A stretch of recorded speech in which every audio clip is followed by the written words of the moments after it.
This is Chemistry 302, Lecture 1 on Physical Equilibrium.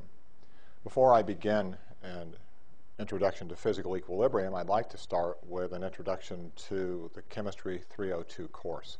This is the second semester in a one-year sequence in general chemistry. The first semester had three distinct parts to it, in which we developed particular kinds of tools that we are actually going to carry forward significantly into the spring semester. The first thing we learned to do was to create chemical structures in 3 dimensions by learning a lot about bonding theory. The second thing that we learned to do was to appreciate that these 3-dimensional structures don't act alone. They actually, because of intermolecular forces, have the ability to come together to form liquids and solids. The third part of freshman chemistry in the first semester was to learn about thermodynamics. We learned that while we can draw a chemical structure and then we can talk about the chemical reactions associated with those chemical structures, we don't necessarily know whether those reactions can happen or not just because we can draw their structures and account for conservation of matter.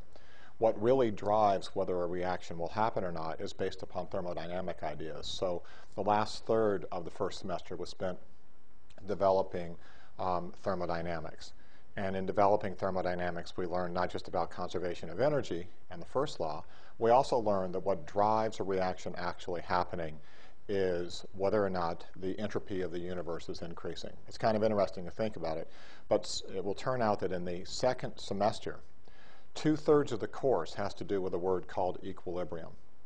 And equilibrium is a very interesting concept that actually comes out of not the first law of thermodynamics, but the second law of thermodynamics, and the idea of what it is that prompts a reaction to be spontaneous or not, what it is that drives a reaction to occur.